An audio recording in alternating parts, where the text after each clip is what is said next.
Brussels is finalising the Migration Pact and preparing for a large transfer of Islamic immigrants to member states. Poland and several other countries, including the Czech Republic, Estonia and Croatia, will be able to apply for full or partial exemption from this obligation for 1 year. But for the Polish Prime Minister Donald Tusk, a year is like an eternity. As I said, Poland will not accept migrants under the Migration Pact, nor will Poland pay for it. That's the decision. We act, we don't talk. The leader of the December 13th coalition announces success, but is there anything to be happy about? Donald Tusk mija się z prawdą. Donald Tusk is not telling the truth. He will do nothing against Germany, and it was Germany that prepared the Migration Pact because they have a huge problem at home, and they will relocate migrants. The delay Donald Tusk is talking about is due to the fact that in 2027 there will be elections in France, Spain and Poland, and they want to wait until after that. And right after the elections, they will introduce the Migration Pact. Poland will pay dearly for this with its security, or rather, it will contribute euros to the European Union budget. And it is terrible that the Prime Minister of Poland is not telling the whole truth and is deceiving Poles. Because even if mass relocations bypass Poland for a year, which is not yet certain, it does not mean that Berlin or Brussels will not send us unwanted, dangerous newcomers from North Africa or the Middle East. What Donald Tusk is saying today is not supported by European documents, because we are not exempt from the Migration Pact. We are dependent solely on the whims of Eurocrats. Donald Tusk, while still President of the European Council, threatened Poland with consequences for not accepting Islamic immigrants. And as Prime Minister of the December 13th coalition, he agreed to the Migration Pact. Just a week after Tusk came to power on December the 13th, the EU is rushing to adopt the Migration Pact. Everything is being processed. Why? Because Tusk gave the green light. Poland gives the green light. And what was effectively blocked by the United Right government is no longer blocked because everyone knows, Germany knows, that Tusk is their man. This is evidenced by the fact that for many months Germany perfidiously transferred Islamic immigrants to the Polish side of the border. And, as it later turned out, this was done with the knowledge and consent of Donald Tusk, who is now trying to convince Poles that he is fighting illegal migration. As of today, the European Commission is giving Tusk oxygen, politically giving him the opportunity to play this issue out in the country because the European Commission supports Tusk. And the MEPs of the Civic Coalition are literally running away from answering questions about the relocation of Islamic immigrants. Will the Migration Pact come into force and will we accept migrants? I don't talk to Republica because you are not a reliable media outlet. That's all. Thank you very much. Goodbye. Will we accept migrants from Africa and Asia? But I already answered your question. Don't you understand? Do you have a hearing problem? Within the European Union itself, opposition to the order to accept migrants is growing, but conservative politicians are speaking out loudly about it. There are a lot of problems with this Migration Pact at this moment. And second, even the Commission insisted in order to strengthen the defense of the European Union against the illegal migration. It's not about migration as a general matter, but it's about the illegal migration. And this is not only an issue for Poland, Romania, Italy, France, etc., but also it's an issue for the Commission itself. Donald Tusk has not renounced the Migration Pact at any point. Only an unequivocal rejection of this pact guarantees that we will not be forced to accept illegal migrants and be subjected to this whole process of financial pressure.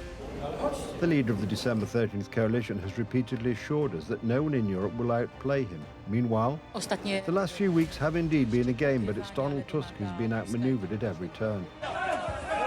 The same may be true of forced relocations, where the security of Polish people is at stake.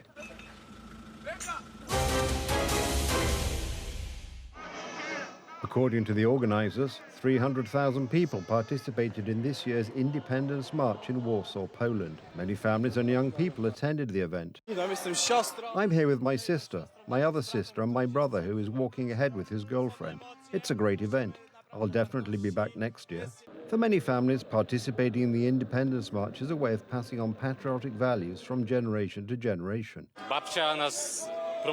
Our grandmother promotes national values such as being proud of being Polish, supporting our nation, and remembering those who died.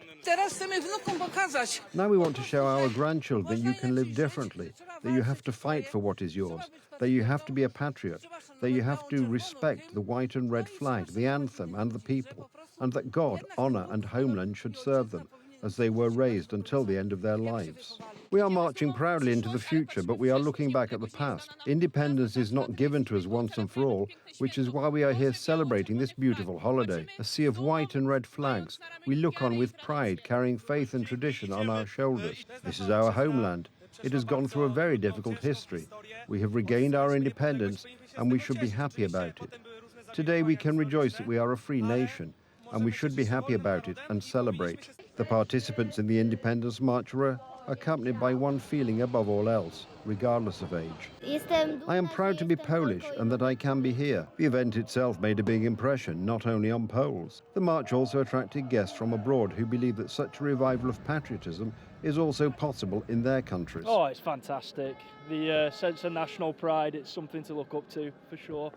We don't have this in England these days, and I think this is growing, this kind of sentiment in England. This is what London has lost. This is how Tommy Robinson, a British journalist and activist who witnessed a Europe different from the Western one, proud and safe, described Warsaw on Independence Day. Among the crowds, President Karol Nawrocki, accompanied by members of his cabinet and the head of the National Security Bureau, marched shoulder to shoulder with Polish patriots. Oil for weapons. The strategic agreement between Iran and China is reaching dangerous levels, as revealed by British analysts. Beijing is transferring technology to Tehran for the construction of advanced weapons. In return, it receives oil from Iran at prices well below market rates. So-called shadow fleets are involved in these activities, circumventing Western sanctions. Weapons from Iran are being supplied to Hezbollah and Houthi militants, who are carrying out attacks on ships sailing in the strategic straits of the Red Sea and the Persian Gulf. It was a nationwide anti-Western and anti-Israeli demonstration. The funeral of the Yemeni chief of staff, who was killed in an Israeli airstrike on Sana'a. Several top-level officers of the Houthis, a terrorist organization supported by Iran that has been destabilizing the Red Sea region for years by attacking commercial ships, were killed in the attack. Despite a large-scale operation by Western air forces, which in recent months have eliminated the Houthis' top leaders in attacks, they remain dangerous. According to British maritime intelligence analysts, the situation could deteriorate rapidly in the coming years due to cooperation with China. According to data from the U.S. Central Command, Iranian-backed Houthi forces in Yemen have carried out more than 130 attacks in the Red Sea and Gulf of Aden since 2024, using drones and missiles equipped with Chinese-made components. Yemen receives weapons directly from Iran, according to analyses of the remains of missiles and drones used by terrorists. Those found to contain Chinese guidance components were almost 50% more accurate, considering that the Houthis also use them to attack U.S. warships. The matter is becoming serious. For the foreseeable future, Russia will remain a destabilizing force in Europe and the world. And Russia is not alone in its efforts to undermine the global rules. As you know, it is working with China, with North Korea, with Iran and others. They are increasing their defense industrial collaboration to unprecedented levels. They are preparing for long-term confrontation. We cannot be naive. We must be prepared.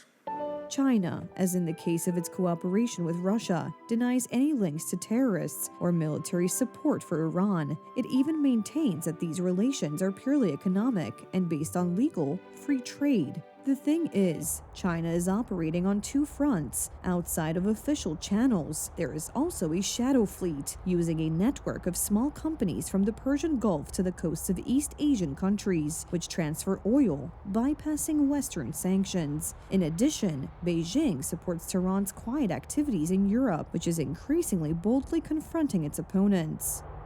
Iran's autocratic regime is likewise frantically trying to silence its opponents around the world, including in the UK. 2025 has required us to grow our counter-Iran effort once again. The British report highlights another issue. A new axis of evil is becoming increasingly apparent, which will have a growing impact on global security in the coming years. Tehran, Moscow, Beijing, Pyongyang. These are the four capitals whose primary goal today is to defeat the West. Just a few months after opening, a section of the giant Hongqi Bridge in China's Sichuan province collapsed as a result of a storm and a landslide. It was a 758-meter-long highway bridge connecting the central part of the country with Tibet. Fortunately, there were no casualties. The day before, the bridge had already shown signs of instability, which led to its emergency closure. The incident raised serious concerns about the pace and oversight of China's infrastructure development. As soon as the local authorities discovered the danger, they closed the crossing. Yesterday evening, heavy rainfall caused a landslide. Footage posted online shows the bridge's pillars and roadway crumbling amid clouds of smoke and dust. The Hongqi Bridge was completed at the beginning of the year. The contractor's promotional materials emphasized the scale of the project, its safety, and its strategic importance. However, experts say the disaster reflects deeper problems in the Chinese model of infrastructure projects. In other words, the Chinese prioritize speed of construction at the expense of safety.